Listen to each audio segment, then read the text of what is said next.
Well, hi everyone. Today, as promised, I'm going to review this lovely Italian icon, Moschino. So, once again, if you'll forgive me, I have to deal with two devices here. So, this Italian icon, Moschino, I'll bring the bottle closer so you can get some kind of idea. There it is with its beautiful little tricolor bow and this lovely lid with the pearl on the top, just so that you know that what you're getting. So there have been various reviews of this perfume online, and I want to say that the modern version of this, after Moschino died, of course, this was one of the first perfumes ever released by Moschino in Italy, and in the late 80s, 87. And since then, of course, they've reformulated these perfumes as they always do. Moschino's now managed and under the direction of somebody else after Moschino died. And so this perfume has changed completely. And this is a vintage bottle of Moschino. And just wanted to give you an idea of what a jewel it is and what an icon it is. So first of all, let me just give you some background about Italian fragrance. I love collecting Italian fragrance. I have a whole tray of them here. So maybe I have a good enough hand that I can pick it up and show you. Gianfranco Frere, Sergio Soldani, Blue Marine, which I rather love, and Lancetti. And I particularly love fragrances of this era. In other words, vintage fragrances. This is Lancetti, and that's another famous Madame Lancetti. But today, we're just going to focus on this wonderful icon, because people often ask me, what is it like? You know, is it fresh and feminine? Well, it depends what you call feminine. So let me say this.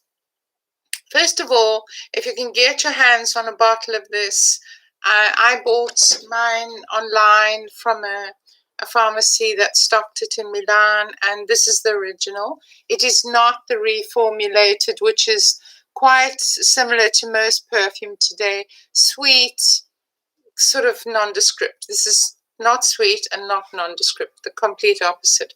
So a little bit of background about Moschino. He was seen as a bit of a enfant terrible. He was, you know, anti-establishment, anti-racism, and he brought a lot of spotlight onto racism when it was still really, you know, nobody was talking about it back in the 80s. And so although he was like that in that he stood up for causes, he was not in any way just, you know, a slap-hashy, dairy person. And people look at his perfume, Cheap and Chic, and it was really anti-establishment. He was going against Chanel and Dior and all the big houses who love to just have these fragrances that cost a fortune and really don't do a lot. So anyway, long story short, because I want to keep this very short, and I this after he died, they don't have this on their website anymore if you go to Moschino, and that could be because, you know, it's considered the 80s and it is a vintage fragrance, and now there's better and bigger things. But I want to say to you that you should really, if you're a fragrance lover as I am, and you do this because you love experimenting and with your moods and brightening yourself up during lockdown, which is, you know, what I'm doing a lot of the time when I'm experimenting with fragrances. This is a jewel. Anyway, so let's open it and let's give ourselves a spray. So probably the best thing to do, as I always say in my videos, if this is the first one you're watching, don't forget, I'd love a like if you can manage it. And also if you want to subscribe. So just, it's a lovely atomizer, and just give it a nice spray on the warmest parts of your body, in the crook of your arm and on your wrist. So as I said, this is not a shrinking violet of a perfume. This is a powerhouse of a perfume. Who would wear this perfume? Well, let me say, I'll paint a picture.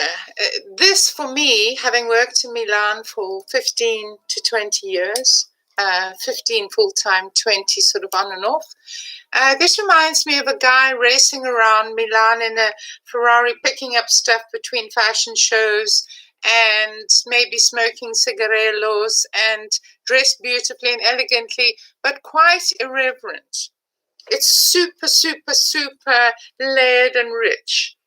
So straight away, the top note is tobacco, and it's big tobacco. And now those of you who have the modern version of this, you're going to write to me and say, it doesn't have any tobacco. Well, I'm sorry to say it has tons of tobacco in the vintage version, which is obviously now being reformulated. But it has tobacco. Am I a tobacco lover? No. But do I love it in this way? Super. I don't smoke. I don't like people smoking around me. But it's fabulous. So then, when the dry down comes and you need to leave it for about 30 minutes, it softens and it becomes so layered, but it's such a sexy, gorgeous, sort of dynamic perfume that you can imagine a beautiful woman sweeping along,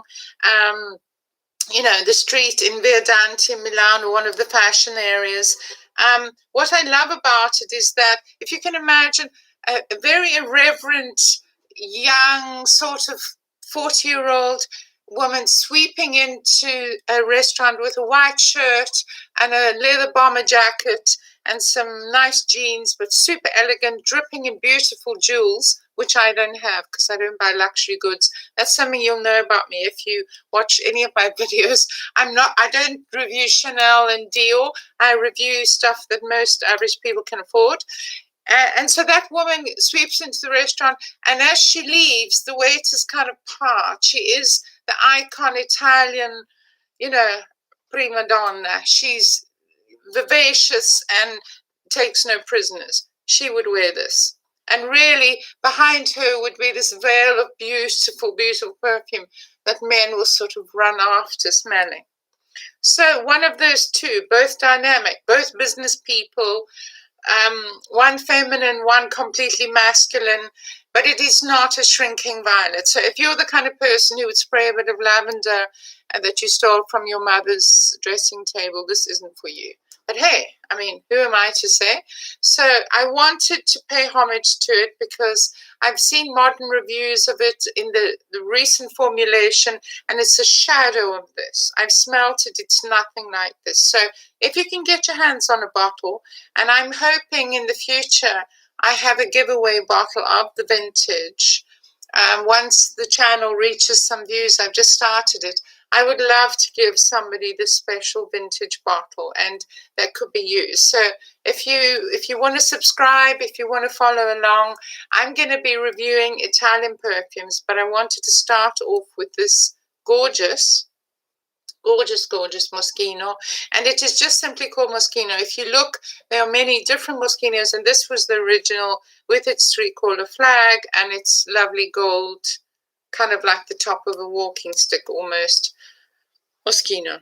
So absolutely Italian, and I adore it. And you can wear it at night, you can wear it to lunch, you can wear it wherever you like, but it's going to be something that is going to be your signature because it doesn't go quietly. It doesn't have huge silage. It has, I would say, moderate silage, but it does make a beautiful cloud around you, and it is simply stunning.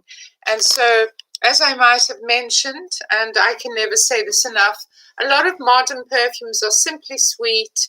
They, you can go anywhere to any perfume counter, whether it's, I don't know, Dior, Chanel, Tom Ford.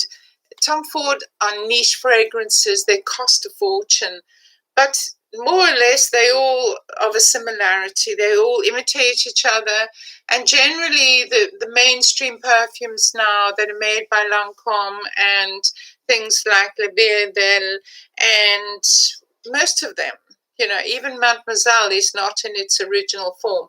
If you can afford Chanel and you like Dior and you like some of the niche new Dior perfumes, hey, who am I to sway you away from that? I wouldn't. But I don't have money for that. And my audience really prefer perfumes that are sort of €50 and under.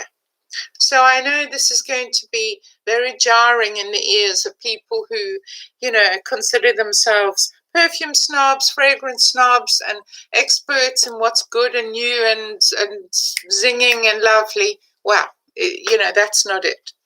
So, having done that, I'd like to round this up by telling you some other Italians. I've shown you some of my, and I'm going to do a follow-up Italian fragrance post vlog about some of them. So this is Fere. It's like a block of ice, or even better, a big slice of watermelon, super for summer. It's rose on the top and lovely watermelon, juicy, and lovely and a toilette for every day. And this is a jewel. This is another jewel like this. A man or a woman living in Italy could live off these two fragrances. They are very different but stunning. This is Gianfranco Frere, and it is Kefefe, and it is well known by everybody. It's an eau de toilette vaporizer spray with this bomb top, but it is absolutely lovely. You can have it as a hair fragrance. I just layer it on. It's light and fresh. Oh, and it is literally like being rained on by the gods. It is too stunning. Costs nothing. I mean, I got this, I think, for 25. It's absolutely beautiful, Kefefe. So if you look for Fere, Gianfranco Fere, and then you look for this particular bottle with the little bomb top, that's stunning. That's for every day. That's, again, unisex, male or female. We've gone away from the days when men who only wore suits and who only wouldn't be seen dead in a gay bar, or wouldn't be seen dead, you know, talking to a man who was on the beach and relaxed. You know, those kind of men, well, I mean, they exist, but fragrance has moved on. And so they are, and always were, by the way, in the 80s, unisex fragrances in Italy. And this is one, and that's another. And they're both beautiful on either sex. These two, however, are both female perfumes made in the same era in the 80s, Lancetti and Madame Lancetti. Also icons, stunning, but I will do them in another post. I just want to give you some idea today, wrapping up what's coming up. One of my favorite roses, and I'm going to do a whole vlog because I've been asked on rose perfumes, because it's my mission is to find the perfect rose perfume. And this is Rosa by Blue Marine with this absolutely gorgeous rose cap that you pull off. Before I even opened it, when I opened the box, they've perfumed the lid so you can get a lovely dry down of how it will be once it's lost its top note. Oh gosh, this is a dream. It's subtle, gentle. I'm not going to give it away now because I'm going to review that. And then here's another real 80s icon. So just Soldano. This is called Atelier Noir. I also have the red Atelier, which I've had for about 15 years, a smaller bottle. But this is absolutely beautiful, very Art Deco, as you can see. It's a bit of a reflective nightmare in the camera, this, but I hope you can get some idea. Atelier. Okay, and then you pull off that. Isn't the bottle gorgeous? I mean, it's so Art Deco. And this is a whole nother animal. This you would wear to go to the theatre, to go to the opera, to go on a hot date, or just to go shopping. Oh my, that's amazing. So anyway, that's a little taste of some of the Italians I'm going to be reviewing. I'm super excited about it, and I hope you join me. And as I said, please subscribe. I just started out. I think this is vlog number 4. And this is just my hobby. I don't get paid to review these perfumes. I'm not promoting any particular brand. I just want people to enjoy the uplifting effect you get during lockdown and just in general in life from some fragrance, which everybody can afford. And that's why I decided not to go high-end. Well, one, because I'm not high-end myself.